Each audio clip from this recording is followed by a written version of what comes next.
राधे राधे। आज मैं आपको आमलकी रंग भरी एकादशी व्रत कथा सुनाती हूँ। रंग भरी एकादशी, जिसे आमलकी के नाम से भी जाना जाता है, फाल्गुन मास की शुक्ल पक्ष की एकादशी तिथि के दिन रंग भरी एकादशी या आमलकी एकादशी का व्रत किया जाता है। मान्यता है कि इस दिन शादी के बाद पहली बार भगवान शिव माता पार्वती को काशी लेकर आए थे, इसलिए इस दिन रंग भरी एकादशी कथा का पाठ करने से व्यक्ति की सभी मनोकामनाएं पूरी होती हैं। युधिष्ठिर ने कहा, श्री कृष्ण, अब फाल्गुन शुक्ल पक्ष की एकादशी का नाम और मातम्य बताने की कृपा कीजिए। भगवान श्री कृष्ण बोले, महाभाग धर्मनंदन, सुनो, तुम्हें इस समय वह प्रसंग सुनाता हूँ जिसे राजा मानदात के पूछने पर महात्मा वशिष्ठ ने कहा था। फाल्गुन शुक्ल पक्ष को एकादशी का नाम आमलकी है। इस व्रत को करने से विष्णु लोक की प्राप्ति करने वाला है। मानदातके ने पूछा, द्विज श्रेष्ठ, यह आमलकी कब उत्पन्न हुई, मुझे बताइए। वशिष्ठ जी ने कहा, महाभाग सुनो, पृथ्वी पर आमलकी की उत्पत्ति किस प्रकार हुई, यह बताता हूँ। आमलकी महान वृक्ष है जो सब पापों का नाश करने वाला है। भगवान विष्णु लोक के थूकने पर उनके मुख से चंद्रमा के समान क्रांतिमान एक बिंदु प्रकट हुआ। वह बिंदु पृथ्वी पर गिरा। इससे आमलकी आंवले का महान वृक्ष उत्पन्न हुआ। यह सभी वृक्षों का आदिभूत कहलाता है। इसी समय समस्त प्रजा को सृष्टि करने के लिए भगवान ने ब्रह्मा जी को उत्पन्न किया। उन्हीं से इन प्रजाओं की सृष्टि हुई। देवता, दानव, गंधर्व, यक्ष, राक्षस, नाग तथा निर्मल अंत करने वाले महर्षियों ने ब्रह्मा जी का जन्म किया। उनमें से देवता और ऋषि उस स्थान पर आए जहाँ विष्णु प्रिय आमलकी का वृक्ष था। महाभाग, उसे देखकर देवताओं का बड़ा विनम्र हुआ। वे एक दूसरे पर दृष्टिपात करते हुए उत्कंठा पूर्वक उस वृक्ष की ओर देखने लगे और खड़े खड़े सोचने लगे कि वृक्ष पाकर आदि वृक्ष तो पूर्व कल्पित की भांति है, जो सब के सब हमारे परिचित हैं, किंतु इस वृक्ष को हम नहीं जानते।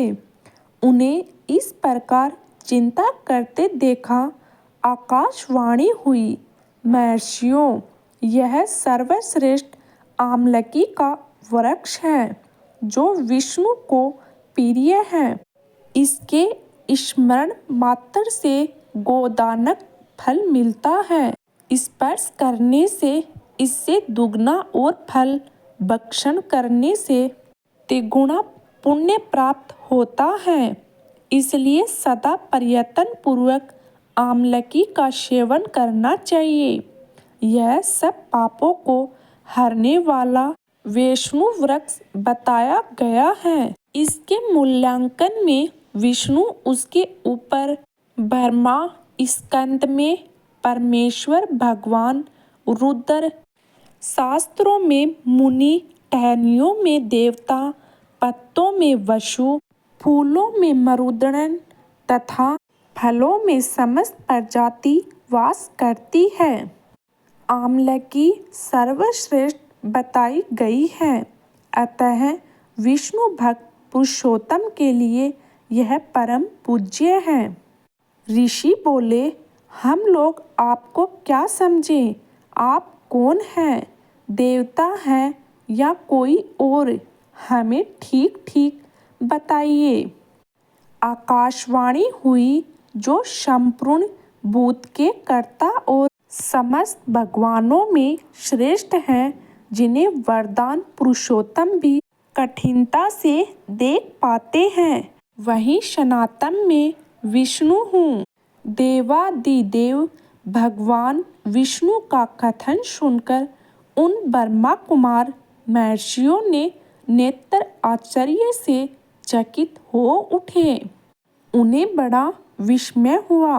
वे आदि अनंत रहित भगवान की स्तुति करने लगे। ऋषि बोले, संपूर्ण भूतों के आत्मभूत आत्म एवं परमात्मा को नमस्कार है। अपनी महिमा से कभी च्युत न होने वाले अच्युतों को नित्य प्रणाम है।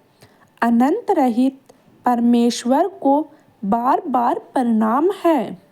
दामोदर कवि और यज्ञेश्वर को नमस्कार है। मायापते आपको प्रणाम है। आप विशेषज्ञ के स्वामी हैं। आपको नमस्कार है।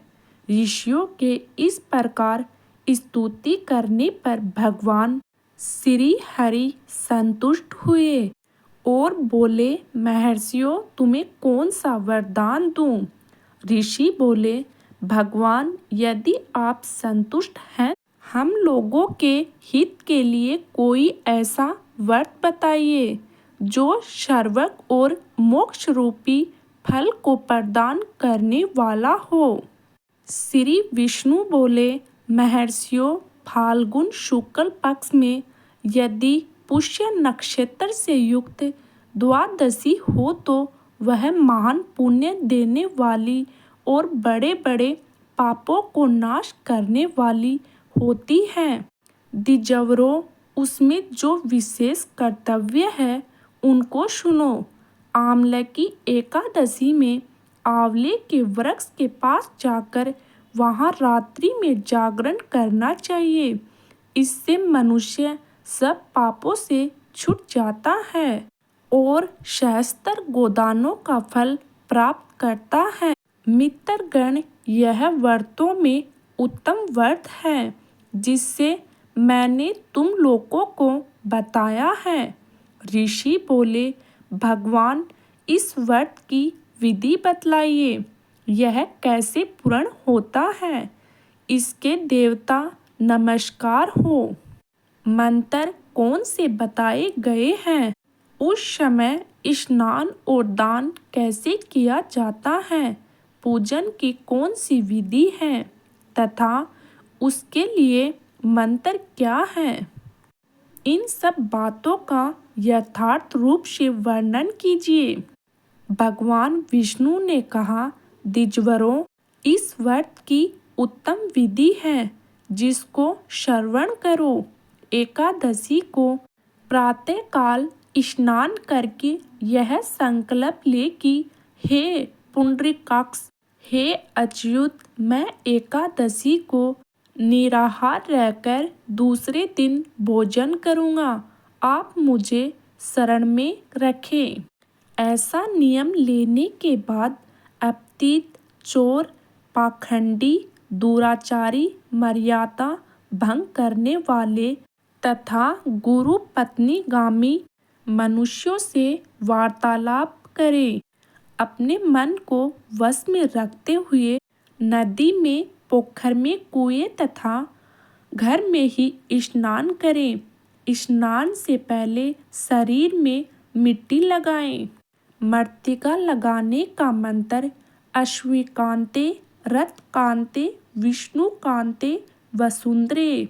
मृत्तिके हर में जन्म कोष्ठे। वसुंधरे, तुम्हारे ऊपर अक्षय और रथ चलते रहते हैं तथा वामन अवतार के समय भगवान विष्णु ने भी तुम्हें अपने पैरों से नापा था। मृत्तिके, मैंने करोड़ों जन्मों से पाप किए हैं, मेरे उन सब पापों को हर लो। तुम संपूर्ण भूतों के लिए जीवन हो, वही जीवन जो सदैव जाति के जीवों की भी रक्षा करते हैं। तुम रसको स्वामी हो, तुम्हें नमस्कार है। आज मैं संपूर्ण तीर्थों, कुंडों में, झरनों आदि और देव संबंधी सरोवरों में स्नान कर चुका हूँ। मेरा यह स्नान उत्तम सभी स्नानों फल देने वाला हो। विद्वान पुरुषोत्तम को चाहिए कि वह परशुराम जी को सोने की प्रतिमा बनाए। प्रतिमा अपनी शक्ति और धन के अनुसार 1 या आधे माह से स्वर्ण की होनी चाहिए। खाने के पश्चात घर आकर पूजा और हवन करें।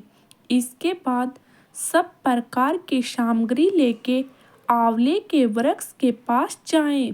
वहां वृक्ष के चारों ओर की जमीन झाड़ बहार कर लीप पोत कर शुद्ध करें। शुद्ध की हुई भूमि में मंत्र पाठ पूर्वक जल से भरे हुए नवी कलशी स्थापन करें। कलश में परचरण और दिव्य गंध आदि छोड़ दें। चंदन से उसको चर्चित करें। कंठ में फूल की माला पहनाएं। दीपक जलाकर रखें। तात्पर्य है कि सब ओर से सुंदर व मनमोहक दृश्य उत्पन्न करें। पूजा के लिए नवीन छाता, जूता और वस्त्र भी मंगाकर रखें। कलश के ऊपर एक पात्र रखकर उसमें खिल्ली से भर दें। फिर उसके ऊपर परशुराम जी की स्थापना करें। विश्वकाय नमः उनके चरणों को नमन करें। शुद्ध फलों द्वारा देवादेव द्वारा परशुराम जी को प्रणाम करें। श्री विष्णु रूपी परशुराम जी को आपको नमस्कार है, नमस्कार है। आंवले के फल के साथ दिया हुआ मेरा यह अर्घ्य ग्रहण कीजिए। तदंतर भक्ति युक्त चित्त से जागरण करें। नृत्य, संगीत, वाद, धार्मिक, श्री विष्णु संबंधी कथा वार्ता आदि के द्वारा वह रात्रि व्यतीत करें। उसके बाद भगवान विष्णु के नाम लेकर आमलकी वृक्ष की परिक्रमा करें। 108 या 88 बार करें। फिर सवेरा होने पर श्री हरि की आरती करें। ब्राह्मण से पूजा करवा के वहाँ की सब सामग्री उसे निवेदन कर दें। परशुराम जी का यह कलश, 2 वस्त्र, जूता आदि सभी वस्तुएं दान कर दें और यह भगवान करे कि परशुराम जी के रूप में भगवान विष्णु मुझ पर प्रसन्न हो। तत्पश्चात आमलकी का स्पर्श करके उसकी दक्षिणा करें और स्नान करने के बाद विधि पूर्वक ब्राह्मणों को भोजन करवाएं। कुटुंबियों के साथ बैठकर स्वयं भी भोजन करें। ऐसा करने से जो पुण्य होता है वह सब बतलाता हूँ। सुनो, संपूर्ण तीर्थ करने से जो पुण्य प्राप्त होता है तथा सब प्रकार के दान देने से जो फल मिलता है वह सब उपयुक्त विधि के पालन से शुभ होता है। समस्त यज्ञों की अपेक्षा भी अधिक फल मिलता है, इसमें तनिक भी संदेह नहीं है। यह व्रत सब व्रतों में उत्तम है, जिसका मैंने तुमसे पूरा वृत्तांत कहा है। वशिष्ठ जी कहते हैं, महाराज, इतना कहकर भगवान विष्णु वहीं अंतर्ध्यान हो गए। तत्पश्चात उन समस्त महर्षियों ने उस व्रत का पूर्ण रूप से पालन किया। इसी प्रकार तुम्हें भी इस व्रत का अनुष्ठान करना चाहिए।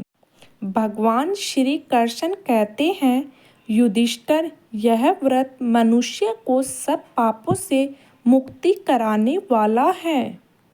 बोलो भगवान विष्णु की जय हो।